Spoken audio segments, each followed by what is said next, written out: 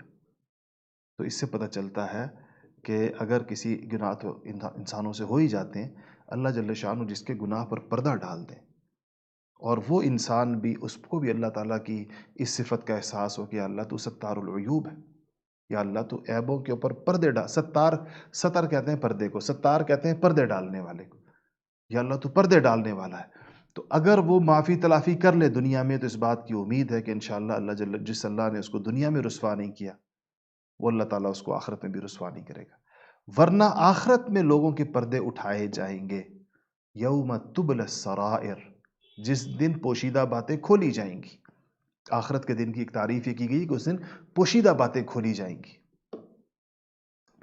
تو اللہ تعالیٰ سے ایک دعا یہ کرنی چاہیے، اللہم احسن عاقبتنا فی الامور کلہا واجرنا من خزی الدنیا وعذاب الآخرہ، دنیا میں بھی اور آخرت کی بھی رسوائیوں سے، آخرت کے عذاب اور دنیا کی رسوائیوں سے اللہ جل شانہ سے پناہ مانگنی چاہیے۔ اور یہ ہمیں پتہ چلا کہ گناہ اگر خدا نہ خواستہ کسی سے سرزد ہو جائے تو اس کو اعلانیہ اور فخریہ طور پر ادھر ادھر بتاتا نہ پھرے، سوائے ادھر جا کر انسان صرف اپنا گناہ بتا سکتا ہے جہاں اس کا اصلاح کا تعلق ہوتا ہے، اصلاح کی نیت سے۔ اپنے شیخ، اپنے مرشد کو اگر کوئی بندہ اپنے گناہوں کے بارے میں بتاتا ہے تو وہ اس لیے نہیں ہوتا کہ وہ کوئی بڑا فخر کر رہا ہے اور بڑی خوشی سے بتا رہا ہے، وہ اس لیے ہوتا ہے کہ وہ اس کا علاج چاہ رہا ہے، وہ اس لیے ہو رہا ہے کہ وہ بتا رہا ہے کہ مجھے اس کا علاج تجویز کیا جائے، میرے اندر یہ کمی ہے، میرے اندر یہ کوتاہی ہے، اس میں تو کوئی حرج نہیں ہے، وہ تو بلکہ اس کے بغیر تو علاج نہیں ہوتا۔ لیکن اس کے علاوہ جیسے کہ آج کل میں ماحول ہوتا ہے، دوستوں میں بیٹھتے ہیں تو اپنے پوشیدہ چیزوں کو اور اپنے گناہوں کو فخریہ طور پر اس کا اعلان اور بیان اور اس کے مزے لے کر اس کی کہانیاں بیان کی جاتی ہیں، اس سے گناہ کی شدت میں، گناہ کی شناعت میں، گناہ کی قباحت میں مزید اضافہ ہو جاتا ہے، مزید برا ہو جاتا ہے یہ۔ اس لیے اس سے بہت زیادہ بچنا چاہیے اور اللہ تعالیٰ سے پردے مانگنے چاہیے کہ اللہ جل شانہ سب پر اپنے پردے ڈالے۔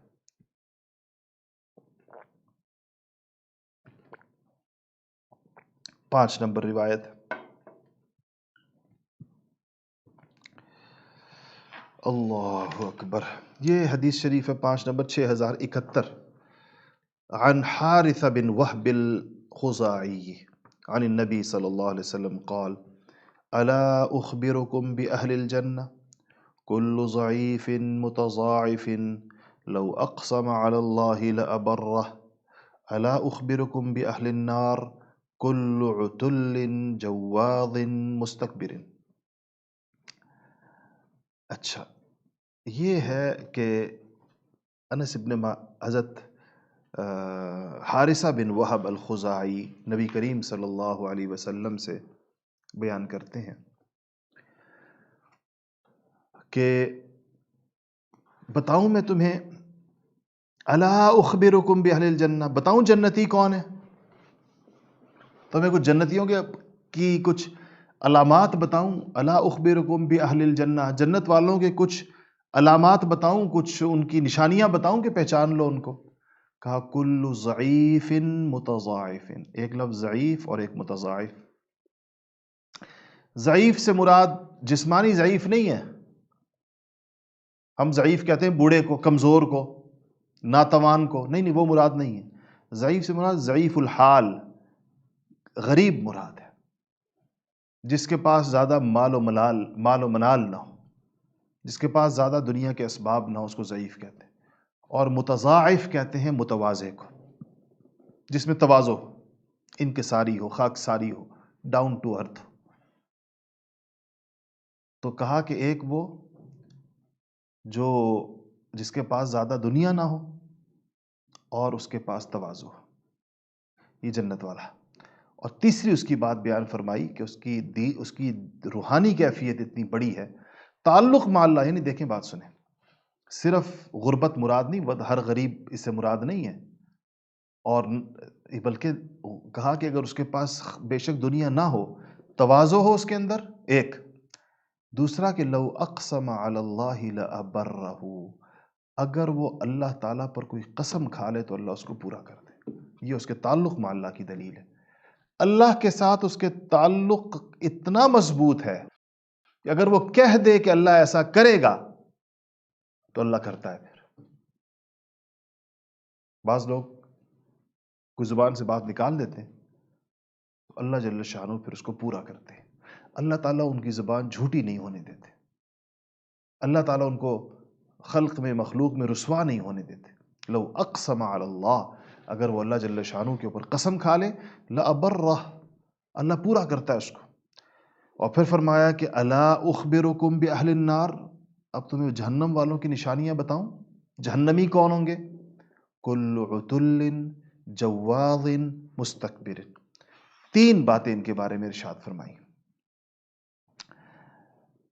جو شخص ہٹ درم ہو، عتل ہٹ درم ہو، جواظ بخیل ہو، اترا کر چلنے والا ہو، اور مستکبر متکبر ہو، یعنی وہ شخص جو ہٹ درم ہو، باطل پر ڈٹنے والا، باطل پہ ڈٹنے والا، جو بد اخلاق اور کمینہ ہوتا ہے اسے عتل کہتے ہیں۔ تین چار صفات جس میں ہوں، باطل پہ ڈٹنے کی عادت ہو، غلط بات پہ بھی ڈٹ جاتا ہو، بس میں نے کہہ دیا تو بس یہ ٹھیک ہے۔ بعض لوگوں کا مزاج ہوتا ہے نا، میرے منہ سے نکل گئی اب میں سے نہیں ہٹوں گا، چاہے صحیح ہے یا غلط ہے، بہت برا مزاج ہے۔ ہمارا منہ کیا چیز ہے اور ہماری بات کی کیا حیثیت ہے؟ ہمیں تو اللہ رسول کی بات پر چلنا چاہیے۔ تو اپنی بات پر، باطل پر ڈٹنے والا بد اخلاق اور کمینہ، کمینے کا مطلب ہوتا ہے چھچوری حرکتیں کرنے والا، ہٹ درم، یہ عتل ہے۔ اور اترا کر چلنے والا اور بخیل، مال جمع کرنے والا اور اس کے حقوق نہ ادا کرنے والا، اس کو کہتے ہیں جواز۔ اور تیسری وصف بیان کیا تھا کہ مستکبر، مستکبر کہتے ہیں تکبر کرنے والے، متکبر بھی ساتھ، تو کہ یہ جہنمیوں کے اوصاف ہیں، جس میں یہ علامتیں ہیں تو یہ جہنم میں لے جانے والی چیزیں ہیں، اور جس میں وہ علامتیں ہیں جو پہلے بیان ہوئی وہ جنت میں لے جانے والی چیزیں ہیں۔ دیکھیں کیسے انسان کو اس کی دنیا اور اس کی آخرت، اس کی جنت اور اس کی جہنم کی چیزیں کتنے واضح طور پر بتائی جا رہی ہوتی، اور آپ دیکھیں ان سب میں اخلاق کو ٹارگٹ کیا گیا، اخلاق کو، عادات کو، مزاج کو، طبیعت کو۔ ابھی عبادات کی اتنی بات نہیں آئی، کیسے یوں نہیں ملے گا کہ تہجد گزار صرف تہجد کسی کو جنت میں لے جائے گی، باقی سارے اخلاق اس کے بگڑے ہوئے ہوں، ایسے نہیں ہوگا۔ ہاں تہجد کی بڑی فضیلت ہے، لیکن وہ تہجد، رات کی وہ عبادت جو دن کے رویے پر بھی اثر انداز ہو، دن میں جھلکے رویوں کے اندر، یہ نہیں کہ رات کو اللہ سے راز و نیاز، دن کو مخلوق کے لیے وہ ایک عذاب الہی، دن کو مخلوق کے اوپر اس کا ایک ظلم و ستم، اور رات کو اللہ کے آگے معافی تلافی، اللہ اللہ، ایسا ہوتا نہیں۔ راتوں کی عبادت کا اثر دن کے اندر رحمت، شفقت، مہربانی کی صورت میں نکلتا ہے۔ جو بندہ راتوں کو اللہ کو راضی کرتا ہے وہ دن کو مخلوق کے ساتھ بڑا رحیم و شفیق ہوتا ہے، بڑا ہمدرد اور مہربان ہوتا ہے۔ ایک بات میں آپ کو بتاؤں، ایک پیمانہ بتاؤں، حقیقی دینداری ہمیشہ مہربانی کی صورت میں جلوہ گر ہوتی ہے۔ حقیقی دینداری، اس شخص میں مہربانی نظر آئے گی، مہربانی، شفقت نظر آئے گی، اس میں ایک نرم خوئی نظر آئے گی۔ نبی کریم صلی اللہ علیہ وسلم نے فرمایا کہ نرم خوئی، نرم دلی، نرم مزاجی جس چیز کے ساتھ لگ جائے اس کو حسن ادا کر دیتی۔ انسان میں ہو تو انسان اچھا لگتا ہے، اخلاق میں ہو تو اخلاق اچھے لگتے ہیں، رشتے میں آ جائے تو رشتہ پیارا ہو جائے، جس چیز کے اندر آ جائے گی اس کو خوبصورت اور حسین بنا دے گی. اور ترش روئی، بد اخلاقی، بد مزاجی، یہ اچھی چیز کے ساتھ بھی لگ کر اس کو بدنما کر دے گی. بعض لوگ خدمت کرتے ہیں لیکن خدمت کے ساتھ، جس کو کہتے ہیں نا دودھ میں مینگنیاں ڈال دیتے، خدمت کے ساتھ مزاج ایسا ہوتا ہے کہ وہ ترش روئی کی وجہ سے، بد مزاجی کی وجہ سے اس خدمت کا ان کو، وہ جو اگلے پر جو خدمت کے اثرات مرتب ہونے چاہیے وہ نہیں مرتب ہوتے. ہونا تو چاہیے جس کی خدمت کی جا رہی ہے اس کے دل میں بھی خدمت کا احساس پیدا ہو، تو بعض اوقات بد مزاجی کی وجہ سے نہیں پیدا ہو رہا ہوتا. اب فرض کیجئے کسی نے کسی کے لیے کھانا بنایا، بڑی محنت کی، کئی گھنٹے لگے گرمی کے اندر، اب جب سامنے رکھنے کا وقت آیا تو تیوری کے اوپر بل ڈالا اور ایک پلیٹ ایک کونے سے پکڑی اور لا کے میز پہ لا کے ہوں کر کے رکھ کر کوئی چلا جائے، تو آپ کا کیا خیال ہے کہ وہ 3-4 گھنٹے کی محنت کا کوئی اثر مرتب ہوگا؟ اگلے کے دل پر اس کا کوئی نتیجہ مرتب ہوگا؟ نہیں ہوگا. اس کی وجہ کیا ہے کہ نرمی اور ہم مہربانی اور اچھی چیز کے ساتھ نہیں ہے. تو یہ آپ نے 2 علامتیں بیان فرمائی ہیں. اللہ تعالیٰ ہمیں اس میں اچھی چیزیں عطا فرمائے. چھٹی روایت کی طرف آ جائیں جی. اللہ اکبر. یہ حدیث ہے، اس کا نمبر آپ کو بتا دوں، اس کا نمبر ہے 6116 6116. بخاری شریف کی روایت ہے. عن ابی ہریرہ رضی اللہ عنہ ان رجلا قال للنبی صلی اللہ علیہ وسلم، فرمایا کہ ایک شخص نبی کریم صلی اللہ علیہ وسلم کے پاس آئے اور کہا، قال النبی صلی اللہ علیہ وسلم، نبی کریم صلی اللہ علیہ وسلم سے کہا کہ اوصنی، یا رسول اللہ مجھے کوئی وصیت فرما دیجیے. قال، آپ صلی اللہ علیہ وسلم نے فرمایا کہ لا تغضب، لا تغضب، غصہ مت ہو. فردد مرارا، اچھا ان کا خیال تھا شاید یہ تو عام سی بات ہے، کچھ اور کوئی اور بھی تو کہا انہوں نے. پھر کہا کہ مجھے نصیحت فرما دیجیے. آپ نے کہا لا تغضب، اور پھر کہا مجھے کوئی وصیت فرما دیجیے. کہا لا تغضب، غصہ مت ہو، غصہ مت ہو، غصہ مت ہو. اچھا جی، 3 دفعہ آپ نے یہ ارشاد فرمایا، لا تغضب، لا تغضب، لا تغضب، غصہ مت ہو. اچھا ایک بات یاد رکھیے کہ ایک ہے غصہ آ جانا اور ایک ہے غصہ نکالنا، ان دونوں میں بڑا فرق ہے.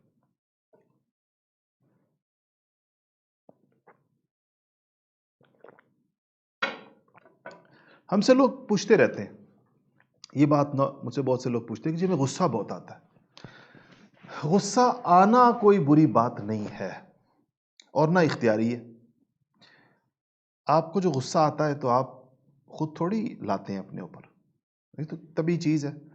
کچھ لوگوں میں اللہ نے زیادہ رکھا ہوتا ہے، کچھ میں ذرا کم رکھا ہوتا ہے. مزاج ہے، ٹھنڈے مزاج کے لوگ بھی ہوتے ہیں، گرم مزاج کے لوگ بھی ہوتے ہیں. اور یہ جو گرم مزاج کے لوگ ہوتے ہیں جن کو غصہ زیادہ آتا ہے، یہ زیادہ کام کے لوگ ہوتے ہیں. ان میں زیادہ صلاحیتیں ہوتی ہیں، ان میں زیادہ جوش عمل ہوتا ہے اور ان کی طبیعت میں زیادہ حساسیت ہوتی ہے، زیادہ سمجھتے ہیں چیزوں کو، اس لیے ان پر اس کی کیفیت بھی جلدی آتی ہے اور تیز آتی ہے. اور یہ کوئی بری بات نہیں ہے غصے کا آنا. اصل یہ ہے کہ جب غصہ آ جائے تو اب اس کو ڈیل کیسے کرنا ہے، اس سے نمٹنا کیسے ہے. اس میں یہ ہے کہ جو تقاضا پیدا ہو طبیعت کے اندر کہ غصے کے بعد دل چاہتا ہے کسی کو گالی دی جائے، کسی کو برا بھلا کہا جائے، کسی کو مارا جائے، پیٹا جائے، بد کلامی کی جائے، اس کو کنٹرول کرنا چاہیے. اور اسی لیے ایک روایت میں آیا کہ حدیث بخاری شریف کی روایت ہے کہ پہلوان وہ نہیں ہے جو دوسرے کو پچھاڑ دے، جب بھی مقابلہ ہو پچھاڑ دے. پہلوان وہ ہے جو غصے کے وقت میں اپنے آپ پر قابو پانے میں کامیاب ہو جائے۔ تو یہ جو غصے کا تعلق ہے، یہ اگر آپ غور کریں تو یہ غصے کی کیفیت جہاد کے میدان میں چاہیے ہوتی ہے۔ کسی کو غصہ ہی نہیں آتا ہو تو وہ جہاد کیا کرے گا؟ کافر پہ بھی غصہ نہیں آتا اس کو، ظالم پر بھی جس کو غصہ نہ آتا ہو وہ تو انسان ہی نہیں ہے۔ اس کا مطلب ہے کہ یہ اس کے بھی درست محمل ہیں غصے کے، جو صحیح جگہ ہیں جہاں وہ استعمال ہو سکتا ہے۔ اصل یہ ہے کہ اس کو انسان جو ہے وہ اس کیفیت کے آ جانے کے بعد اس کو غلط جگہ استعمال نہ کرے، گالی گلوچ نہ کرے، مار پیٹ نہ کرے، توڑ پھوڑ نہ کرے، ایسی کوئی چیز نہ کرے وہ جو غصے کا تقاضا ہے۔ یہ اس کا امتحان ہے انسان کا، اور اس امتحان میں اس کو اسی وقت وہ پورا اترے گا جب وہ اپنی پوری تربیت اور مشق کرے گا۔ حضرات صوفیہ اس چیز کی مشق کراتے ہیں، اس چیز کی تربیت کراتے ہیں کہ کیسے انسان اس لیے دیکھیں، چاہے غصہ ہو، چاہے نفسانی خواہشات ہوں، چاہے بہت زیادہ بھوک ہو، یا کھانے کی ہوس ہو، یہ اس طرح کی جتنی بھی یہ حیوانیہ ان کو کہتے ہیں بہیمانہ عادتیں، یہ جانوروں میں بھی ہوتی ہیں۔ جانوروں کو غصہ بھی آتا ہے، جانوروں میں نفسانی خواہشات بھی ہوتی ہیں، جانوروں کے اندر ایک بھوک بھی ہوتی ہے، لیکن آپ نے دیکھا نا جانوروں کی چیزیں کنٹرول نہیں ہوتی، ان کے ہاں اس کا کوئی کنٹرول نہیں ہے۔ جب بھی کسی جانور کو غصہ آئے گا تو وہ لڑنا شروع کر دے گا۔ آپ نے تو کسی جانور کو غصہ ضبط کرتے ہوئے نہیں دیکھا ہوگا کبھی۔ تو یہ انسانوں اور جانوروں میں مشترک چیزیں ہیں۔ انسان سے اس کے شرف انسانیت کی وجہ سے یہ توقع ہے اور یہ اس سے مطالبہ ہے اللہ جل شانہ کا کہ وہ اپنے ان جذبات کو کنٹرول کرنا سیکھے۔ اسی کو تزکیہ نفس کہتے ہیں۔ ہم لوگ تزکیہ کا ماحول بناتے نہیں ہیں، اپنے گھروں میں بھی نہیں بناتے، تزکیہ کے مراکز میں جاتے نہیں ہیں، اور پھر کہتے ہیں یہ چیزیں ٹھیک نہیں ہوتی۔ مائیں مجھ سے کہتی رہتی ہیں ہر وقت، بیٹا ایسا ہے، غصہ کرتا ہے، یہ کر، تو آپ اس کو، اگر آپ کے گھر میں کوئی فرد بھی ایسا ہے جس کی اس معاملے میں اصلاح کی ضرورت ہے، تو میں پھر جیسا کل عرض کیا تھا، اصلاح کے مراکز میں بھیجیں ان کو۔ وہ جب ان کی اصلاح نہیں ہوگی، جب تک وہ اصلاحی ماحول میں اتنی مدت نہ گزار لیں جو ان کا مزاج بدل دے۔ آپ کا کیا خیال ہے مزاج بدلنا کوئی آسان کام ہے؟ مزاج ایسے آسانی سے پلٹ جاتے ہیں انسانوں کے؟ اتنی جمی جمائی بنی بنائی عادتیں پلٹ کر دوسری طرف لے جانا، یہ صرف گفت و شنید سے نہیں ہو سکتا۔ وہ والدین ہمیں کہتے ہیں کہ جی بچے کو سمجھا دیں، غصہ نہ کیا کرے۔ آپ کا کیا خیال ہے یہ سمجھا دے، اس کو کیا خود نہیں پتا کہ غصہ بری بات ہے؟ پتہ تو ہر ایک کو ہوتا ہے۔ اصل تو یہ ہے کہ اس کو آپ نے اس چیز کا موقع دیں اور بچپن سے اس بات کی تربیت کریں، اور ایسے علماء صلحاء کی مجلسوں میں بٹھائیں کہ انسان اپنے ان جذبات پر، تمام منفی جذبات پر کنٹرول کرنا اس کو وہ سیکھ لے، اس کو آ جائے۔ یہ بہت بڑا ہتھیار ہے اور یہ بہت بڑی قوت ہے، لیکن آتی تربیت سے ہے، اور یہ تربیت تھوڑے وقت میں نہیں ہوتی، یہ بھی بات ذہن میں رکھیں۔ جلدی نتیجہ نہیں چاہیے۔ بعض لوگ اس کا، کوئی بندہ بیچارہ ذرا سا دیندار ہو جائے، اس نے ذرا داڑھی رکھ لی، تھوڑی نمازیں شروع کر دی، اب اگر کہیں اس سے کسی پہ غصہ کر دیا تو فوراً اس کے دین کو تانا دینا شروع کر دیتے ہیں۔ یہ تم کیسے دیندار ہو، یہ تم کیسے نمازی ہو، یہ تم کیسے فلانے ہو۔ یہ بہت غلط طریقہ۔ کبھی بھی یاد رکھیے، کسی کے دین کو کبھی نشانہ نہ بنائیں۔ یہ انسان اتنا کامل کوئی بھی نہیں ہوتا۔ یہ تو دیکھیں، دین بے شمار چیزوں کا نام ہے، اللہ نے اس کو 4 کی توفیق دے دی ہے، اگلی 4 کی بھی مل جائے گی۔ حوصلہ کریں، صبر کریں، تعاون کریں، برداشت کریں، اور امید رکھیں کہ جس کو اللہ پاک نے 4 چیزوں میں بہتری دی ہے، اگلی 4 بھی ٹھیک ہو جائیں گی، پھر اس سے اگلی 4 بھی ٹھیک ہو جائیں گی۔ یہ تو نہیں کہ جس کی 3 چیزیں ٹھیک ہو گئی ہیں تو اس کو کہا جائے کہ تمہاری یہ 3 ٹھیک کیوں نہیں ہے، تمہاری تو باقی سب کچھ غلط ہے تو یہ 3 بھی غلط ہونا چاہیے۔ ایسے نہیں ہوتا۔ اس لیے ہمیں کسی بھی انسان میں اگر کبھی کوئی کمی کوتاہی نظر آئے تو ہمیں اس کی اچھی چیزوں کو دیکھتے ہوئے اس سے پر امید رہنا چاہیے کہ انشاءاللہ اللہ جل شانہ نے جہاں یہ توفیق عطا فرمائی ہے اس کو، اللہ اگلی توفیق بھی دے دے گا، اور اگر ہمارے بس میں ہو تو اس کو کسی اچھے ماحول کے اندر میں ضرور بھیجنا چاہیے۔ اچھے ماحول سے انسانوں کی طبیعتیں اللہ پاک بالکل پلٹ دیتے ہیں، بدل دیتے ہیں۔ حضرات صحابہ کو آپ دیکھ لیں، سیدنا عمر فاروق رضی اللہ تعالیٰ عنہ کتنے غصے کے تیز تھے، کتنے تیز تھے، اپنی بہن کو کتنا مارا فاطمہ بنت خطاب کو، کہ خونم خون کر دیا اپنی بہن کو، اتنی پٹائی کی اس کی. لیکن وہی عمر فاروق رضی اللہ تعالیٰ عنہ بعد میں جب خلیفہ بنے، ان پر ساری ذمہ داریاں آئیں، تو کتنے رحم دل اور کتنے شفیق تھے. بوڑھی عورت کو دیکھا، کسی عورت کو دیکھا ہے کہ وہ اپنے بچوں کو جو ہے ہنڈیا میں پانی ابال رہی ہے اور بچوں کو کہہ رہی ہے کہ سو جاؤ سو جاؤ سو جاؤ. دیکھا بچے روئے جا رہے. اب آپ رات کے گشت پر تھے. تو اس کے بعد جو ہے وہ اس سے کہتے ہیں کہ تم کیوں نہیں ان کو کھلاتی؟ اس نے کہا کہ کھانے کو کچھ نہیں ہے، تو خالی پانی چڑھایا ہوا ہنڈیا پہ ان کو بہلانے کے لیے، بہلا کے سلا دوں گی، بس اسی طرح روتے روتے سو جائیں گے. خلیفۃ المسلمین تھے، خود گئے بیت المال سے آٹا اٹھایا اور گھی اٹھایا اور کھجور اٹھائی اور آئے اور آ کر خود کھانا پکایا ان بچوں کے لیے. اور وہ غلام اسلم کہتے ہیں کہ میں نے دیکھا کہ آپ جب پھونکے مار رہے ہیں اس میں چولہے میں، تو آپ کی گھنی داڑھی سے میں دھواں نکلتا ہوا دیکھ رہا تھا. اور اس کے بعد جو ہے وہ پکا کر بچوں کو کھلایا.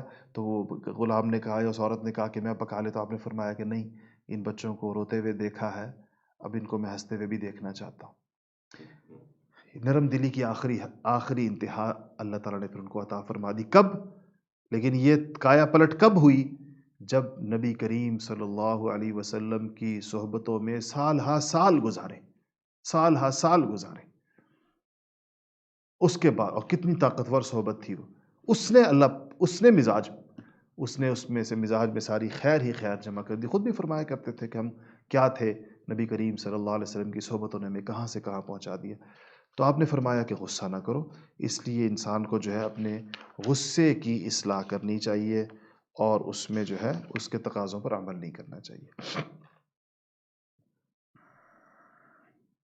اچھا جی، روایت نمبر ہے جی اگلی 6125. عن ابی التیاح قال سمعت انس بن مالک رضی اللہ عنہ قال النبی صلی اللہ علیہ وسلم یسروا ولا تعسروا وسکنوا ولا تنفروا. یہ اس بات پر ہے کہ شریعت میں بے جا سختی نہیں ہے. بعض اوقات ہم لوگ شریعت کے نام پر ڈنڈا اٹھا لیتے اور ایسا اٹھا لیتے ہیں کہ کسی کو بتدریج آرام سے اطمینان سے دین پر آنے کی بجائے ایسا کوئی ظلم و جبر کرتے ہیں اور ایسی سختیاں کرتے ہیں کہ وہ انسان متنفر ہو جاتا ہے. اور یہ تنفر پیدا ہوتا ہے ہمارے رویے کی سختی کی وجہ سے، نہ کہ شریعت کی سختی کی وجہ سے. شریعت میں لوگوں کو دین کی طرف لانے کا ایک آرام سے ایک نرم طریقہ بھی ہوتا ہے. تو اس میں آپ صلی اللہ علیہ وسلم نے فرمایا کہ آسانیاں پیدا کرو، یسرو آسانیاں پیدا کرو، ولا تعسروا مشکلات مت پیدا کرو. یعنی لوگوں کے لیے دین کو آسان بنا کر پیش کرو، مشکل بنا کر مت پیش کرو. لوگوں کو دین کی اس تعبیر پر لائیں، اس طریقے پر لائیں کہ جو یہ آپ صلی اللہ علیہ وسلم نے جب حضرت معاذ کو بھیجا تھا یمن کی طرف تو ان کو کچھ نصیحتیں فرمائی تھی. حضرت معاذ رضی اللہ تعالیٰ عنہ فرماتے ہیں کہ نبی کریم صلی اللہ علیہ وسلم جب مجھے روانہ فرما رہے تھے تو عجیب منظر تھا. کہتے ہیں میں گھوڑے پر بیٹھا تھا کیونکہ میں نے یمن جانا تھا. آپ مجھے رخصت کرنے مدینہ سے باہر تک تشریف لائے تو آپ پیدل میرے گھوڑے کے ساتھ ساتھ چل رہے تھے. اور ایک جگہ ہے جرف کہتے ہیں اس کو، مدینہ سے کافی دور ہے. فرماتے ہیں چلتے چلتے چلتے جرف تک آپ میرے ساتھ پیدل آئے اور سارا رستہ مجھے نصیحت فرماتے رہے کہ معاذ ایسے کرنا، معاذ ایسے کرنا، معاذ ایسے کرنا. اس میں یہ بھی آپ نے فرمایا تھا کہ معاذ لوگوں کو، اب تم یمن جا رہے ہو، دین کا پیغام لے کر جا رہے ہو، لوگوں کو دین آسان کر کے پیش کرنا. اور یعنی کہ ہر بندے کے لیے دین ایک ایسی چیز ہو کہ اس پر آنا اس کے لیے آسان، مشکل مت کرنا. ایسا مت کرو کہ لوگ اس سے متنفر ہو جائیں کہ یہ تو بڑا مشکل کام ہے، ہمارے بس سے باہر. بڑی سہولت کے ساتھ. وہ حکیم الامت حضرت مولانا اشرف علی صاحب تھانوی رحمۃ اللہ علیہ نے کہیں لکھا ہے کہ کلکتہ میں ایک نو مسلم، انگریزوں کا زمانہ تھا تو ایک انگریز مسلمان ہو گیا. تو جب وہ مسلمان ہو گیا تو شدت کی گرمی کا زمانہ تھا تو، اور رمضان آ گیا جیسا جون جولائی کا رمضان آتا ہے. تو اس نے کہا کہ نیا نیا مسلمان ہوا تھا، تو اس نے کہا کہ میں اس سال روزے نہیں رکھ سکوں گا، اتنی شدت سے مجھ سے روزہ نہیں رکھا جاتا۔ تو کہا کہ اس جگہ کے جس مسلمان سے اس کا واسطہ تھا، اس نے اسے کہا کہ روزے کیسے نہیں رکھو گے؟ روزے تو لازمی فرض ہے اسلام کے اندر، روزے تو تمہیں لازماً رکھنے پڑیں گے۔ تو اس نے کہا کہ میں نہیں رکھ سکتا۔ ان کے نے کہا روزے کے بغیر تو اسلام ہو نہیں سکتا۔ کوئی کسی شدت پسند کے ہاتھ وہ چڑھ گیا تھا، تو اس نے کہا کہ ٹھیک ہے، بس پھر میں اسلام چھوڑ دیتا ہوں، وہ میرے بس میں نہیں ہے۔ یہ خبر حضرت تھانوی رحمۃ اللہ علیہ کو پہنچی تو آپ اتنے بے چین اور مضطرب ہوئے۔ آپ نے فرمایا کہ اس کے دوبارہ مرتد اور کافر ہونے کا گناہ اس پورے شہر کے اوپر ہے۔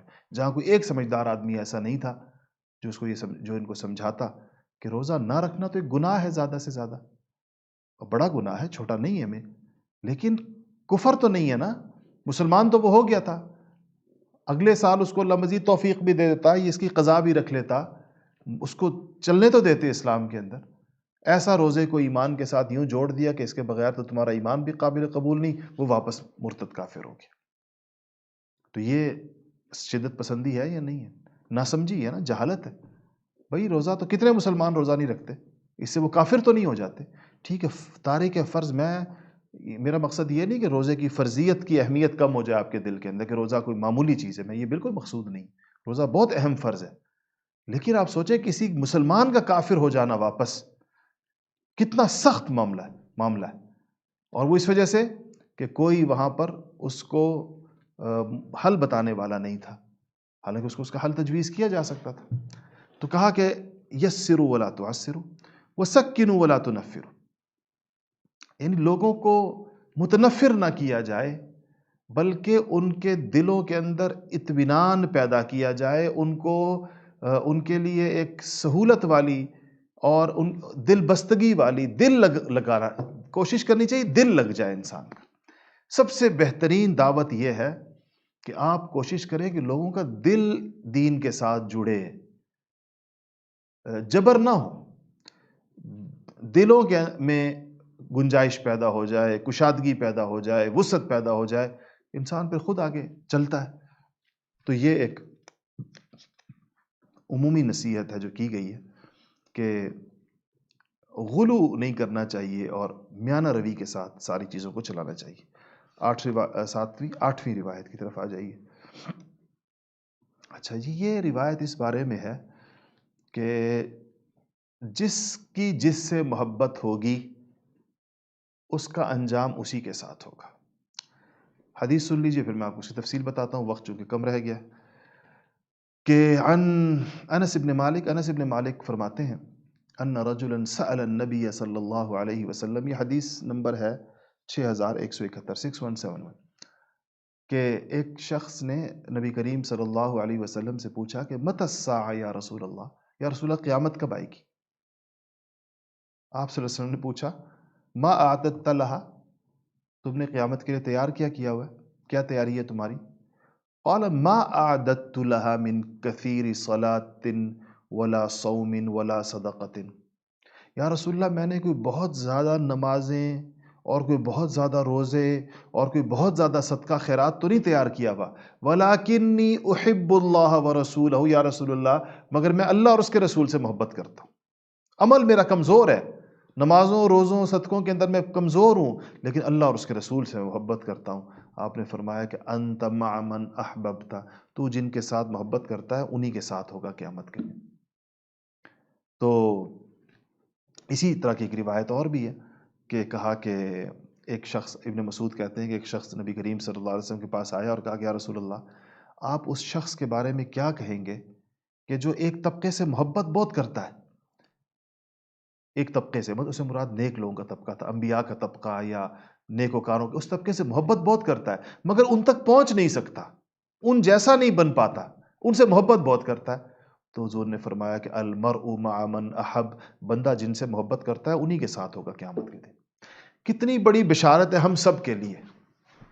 اپنے دل میں جھانکیے، اگر ہم نیک لوگوں سے محبت کرتے ہیں ان کی نیکی کی وجہ سے اور ہم ان جیسے نہیں ہیں، تو بھی ہمیں یہ حدیث امید دلا رہی ہے کہ قیامت میں ہم ان کے ساتھ ہوں گے جن کے ساتھ ہم محبت کرتے ہیں۔ صاف حدیث ہے، جس سے محبت کرتے ہو اس کے ساتھ ہوگے۔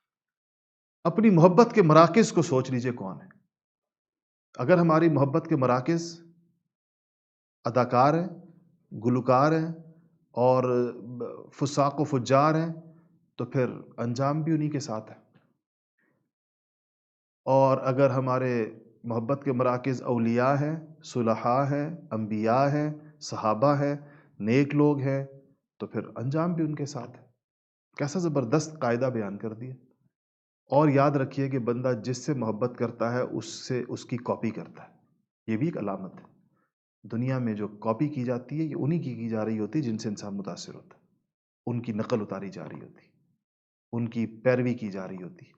تو یہ حدیث شریف کتنی بڑی امید پیدا کرتی ہے ہم ان سارے لوگوں کے لیے، جس طرح امام شافعی فرما دیتے ہیں کہ احب الصالحین ولست منہم، میں نیک لوگوں سے محبت کرتا ہوں نہیں ان میں سے۔ وہ تو ان کی تواضع تھی، امام شافعی نیک نہیں ہوں گے تو اور کون نیک ہوگا؟ کہا کہ لیکن نیک لوگوں سے میری محبت ہے اگرچہ میں خود نیک نہیں ہوں۔